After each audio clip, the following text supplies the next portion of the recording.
Bien, habíamos hablado antes de que con este curso habíamos llegado a un punto de inflexión, refiriéndonos con ello a los límites estructurales del proyecto historicista, tanto por el lado de su estatuto filosófico, con la emergencia de nuevos paradigmas de la filosofía más allá del paradigma de la filosofía de la conciencia, como también refiriéndonos a su estatuto historiográfico, con la emergencia de nuevas corrientes como la historia intelectual, que pusieron severos límites al proyecto historicista nacido en los años 40 en América Latina. Ya para los años 80, hemos dicho, este proyecto historicista comenzó a declinar. Este agotamiento se hizo patente cuando la ampliación metodológica propuesta por Arturo Andrés Roig, que supuestamente debía dar un segundo aire al proyecto historicista, continuó atrapada en los límites del antropocentrismo endémico a aquel proyecto, como habíamos mostrado. Esto fue advertido muy bien por Horacio Ceruti Gulber, pero también vimos que Ceruti no pudo ofrecer un camino alternativo a pesar de haberse dado cuenta de los límites del humanismo endémico al proyecto historicista. Pero este agotamiento del historicismo, que ya para los 80 había sido desplazado por otras corrientes ajenas al humanismo de la filosofía del sujeto, como el postestructuralismo y la filosofía analítica, también se hizo patente cuando el historicismo fue a su vez historizado. Es decir, cuando se mostró que el historicismo a su vez pertenecía a un pasado lejano de la filosofía latinoamericana y como parte de un proyecto mayor que él. Y me parece que esta fue la operación llevada a cabo por dos libros escritos por el filósofo peruano Francisco Miró Quesada, de los cuales nos ocuparemos a continuación.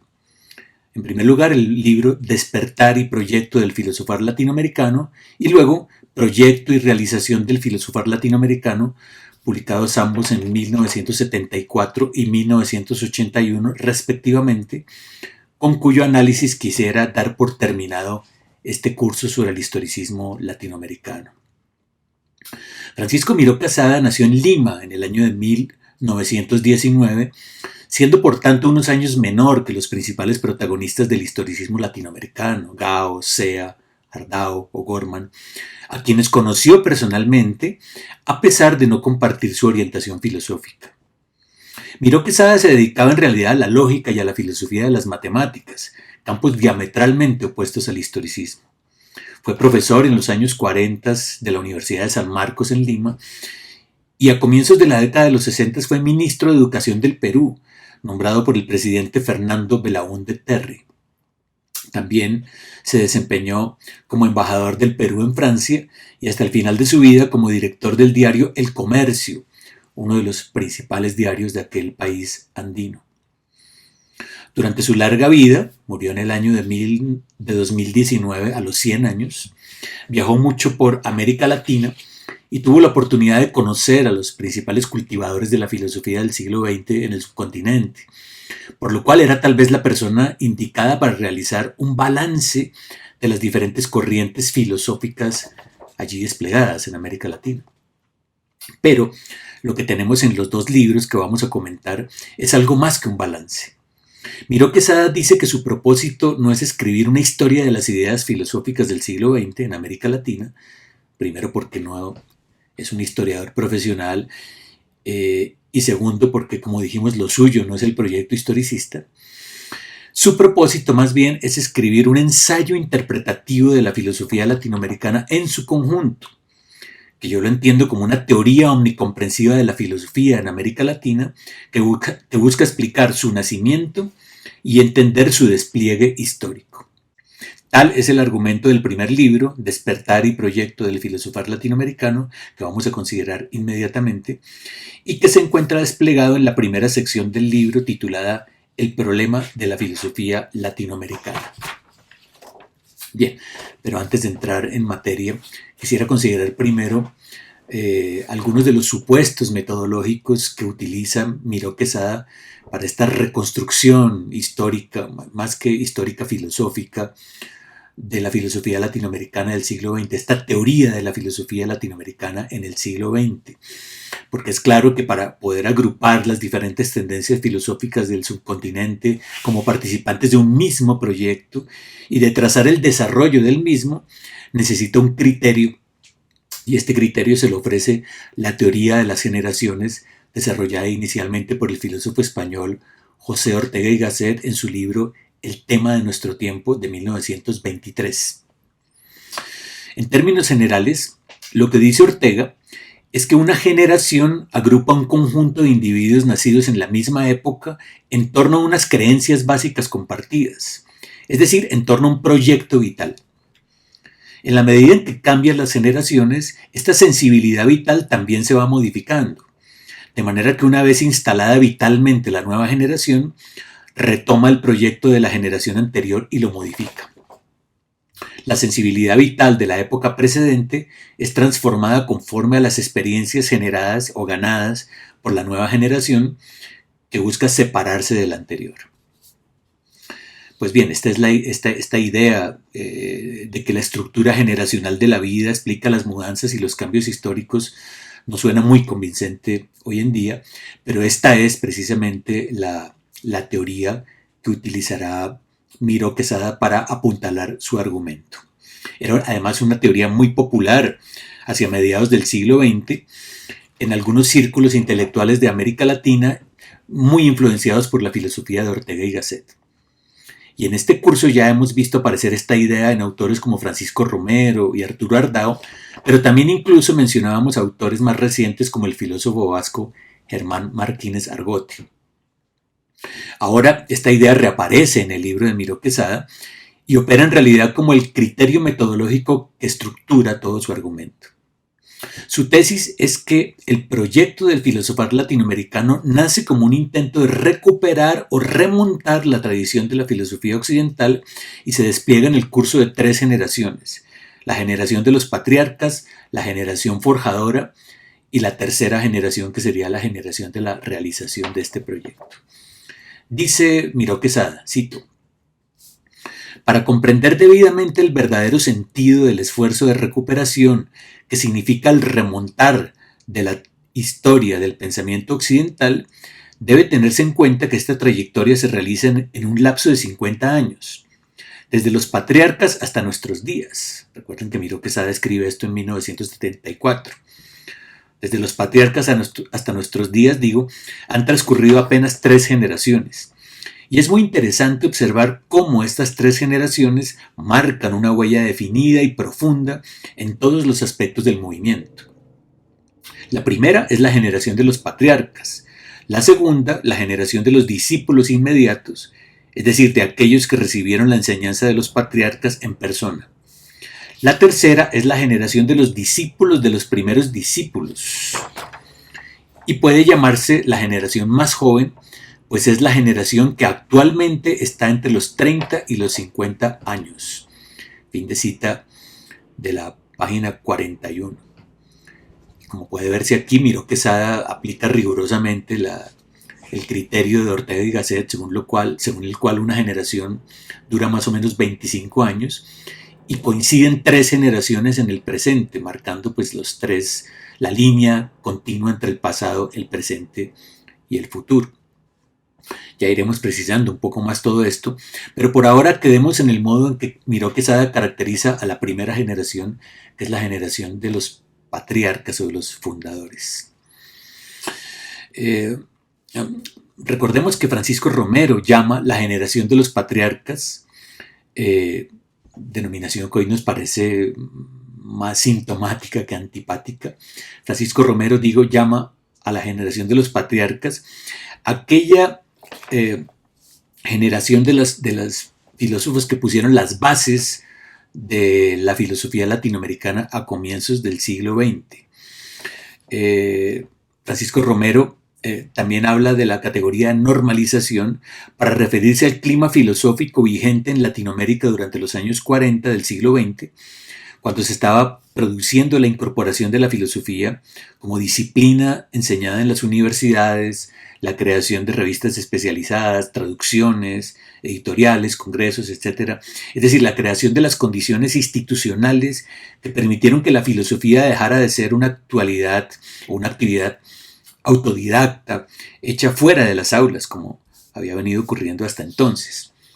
Pero lo interesante, digo, es que Francisco Romero también crea la categoría de fundadores para referirse a la generación anterior a la de la normalización. Esta sí autodidacta, la de los fundadores, surgida a comienzos del siglo XX y que denomina la generación de los patriarcas. Bien, Romero habla específicamente de 7 patriarcas, que son los que habrían establecido las bases sobre las cuales se monta la actual normalización a mediados del siglo XX. Estos serían Enrique José Barona, José Ingenieros, Antonio Caso, José Vasconcelos, Alejandro de Busta, Alejandro Coron y Carlos Vaz Ferreira. Pues bien, este es el punto de partida de la reconstrucción que hace Francisco Miró Quesada de la historia de la filosofía latinoamericana en el siglo XX. Su tesis es que con esta generación de los patriarcas comienza el drama del filosofar latinoamericano. Así lo denomina en la página 32. ¿Y en qué consiste este drama? En que estos filósofos, activos todos a comienzos del siglo XX, carentes de una adecuada formación académica, dedicados a múltiples actividades, se vieron enfrentados a la titánica tarea de tener que hacer filosofía desde cero, sin poder remontarse a una tradición que era pues inexistente en América Latina en aquel momento. ¿Y por qué razón? Porque durante toda su historia, América Latina estuvo desconectada de las grandes corrientes filosóficas vigentes en Europa. Durante la colonia, por ejemplo, la filosofía enseñada en nuestras universidades era la escolástica medieval o su vertiente renovadora española. Pero la filosofía propiamente moderna no fue conocida en América Latina hasta 200 años después, con la generación de la ilustración, de los ilustradores, de los ilustrados, intelectuales ilustrados de la segunda mitad del siglo XVIII. Luego, con el advenimiento de la República, avanzando ya al siglo XIX, la preponderancia del positivismo hizo que la educación técnica predominara en nuestras universidades y las ideas de la generación ilustrada, de la ilustración, empezaron a perder vigencia. Todo esto significa que la situación de la generación de los patriarcas a finales del siglo XIX y comienzos del XX no podía ser más adversa. Unos cuantos hombres empiezan a leer filosofía, se interesan por ella, intentan comprenderla, pero no pueden leer los textos en sus idiomas originales que no conocían y tampoco estaban conectados a una tradición porque esta tradición, dice Miró Quesada, era inexistente en América Latina. Dice Miró Quesada, cito, esta situación es una de las más curiosas que se hayan presentado en la historia de la cultura. Porque hasta donde llega nuestra información, se trata de un fenómeno específicamente latinoamericano. En ninguna región del globo se supo jamás de un comienzo tan abrupto. Nunca en ninguna parte se trató tan de repente de pensar filosóficamente sin ningún apoyo en la tradición cultural del medio circundante. Porque la filosofía no puede comprenderse sin una tradición. Es decir, no puede comprenderse sin haber vivido su historia, sin sentirla en cada párrafo, en cada línea, en cada palabra de los textos estudiados. Y esta tradición no existía en América Latina. ¿Cómo pues pudieron comprender lo que leían y enseñaban estos profesores, los patriarcas? La solución parece a simple vista imposible, porque en cierto sentido puede decirse que los primeros profesores de filosofía que quisieron enseñar verdaderamente filosofía en nuestra América, es decir, nuestros patriarcas, no comprendieron lo que enseñaban. Y más adelante agrega Miró Quesada, porque rigurosamente hablando, puede afirmarse que los patriarcas entendieron la filosofía que profesaron, pero no la comprendieron. Es decir, que tuvieron una comprensión estructural de las doctrinas que asimilaron y difundieron, es decir, una comprensión más o menos formal de los significantes, pero no tuvieron una comprensión de caladura, ni pudieron tenerla, es decir, una comprensión que llegase hasta el fondo de las cosas. Nos dice Miró Quesada en las páginas 30 y 32. Bien, y aquí se nota mucho lo que hemos señalado ya en otros cultivadores de la historia de las ideas en América Latina. Es decir, el caso de un filósofo que quiere hacer historia, pero que carece de las herramientas historiográficas, metodológicas historiográficas para hacer esa historia. Porque hoy en día la historia intelectual ha desmentido este mito de que en el siglo XIX no existían tradiciones filosóficas, de que en América Latina señoreaba un pauperismo endémico a nivel intelectual, esto era el desierto, aquí no había nada. De modo que la tesis de Miró Quesada de que la generación de los patriarcas empezó prácticamente desde la nada, empezó desde cero, desconectada completamente de las tradiciones filosóficas en Europa, no es más que un mito.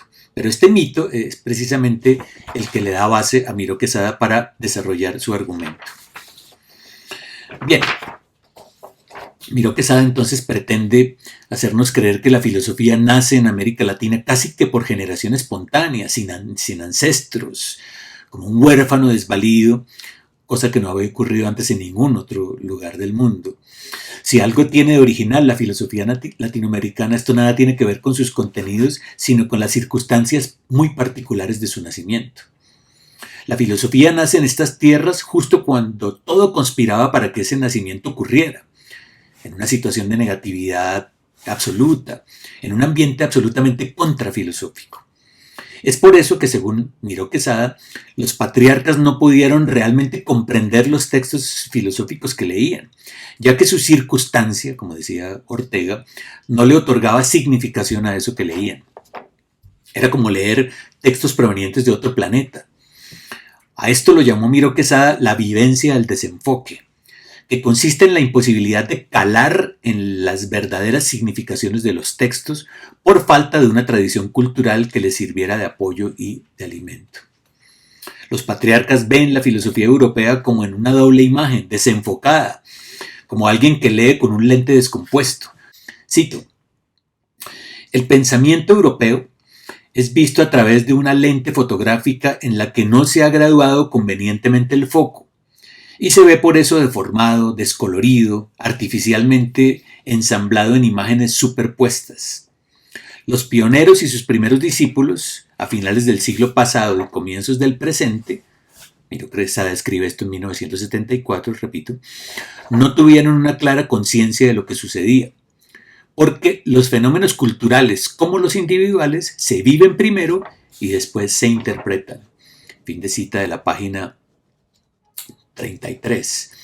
Es decir, que los pioneros de la filosofía latinoamericana, sus primeros cultivadores, no aspiraban a hacer una filosofía original, a hacer filosofía propia, ni podían aspirar, sino que a lo sumo lo que buscaban era entenderla nada más, y de ser posible preparar a sus estudiantes para que algún día estos pudieran al menos comprender adecuadamente los textos europeos que leían. Es por eso también que para los patriarcas la filosofía moderna europea era como un tótem, un modelo que se aspiraba a imitar algún día. Europa fue para los patriarcas lo mismo que Grecia fue para los modernos. Miraban hacia Europa, pero desde la distancia insalvable, como párvulos aprendices, satisfechos solo con el poder comprender lo que la inmensidad europea había sido capaz de crear. Es decir, que la filosofía europea era, por así decirlo, un producto de importación imposible de ser imitado por la industria nacional, por así decirlo, y ante la cual solo cabía la reverencia y la admiración. Es por eso que los patriarcas ni siquiera sueñan con hacer filosofía propia de América Latina, no podían hacerlo, aspiraban apenas a comprenderlo, y vamos a ver si sus discípulos, la segunda generación, lo que Miró Quesada llama la generación intermedia, podrán remediar en algo esta situación de carencia.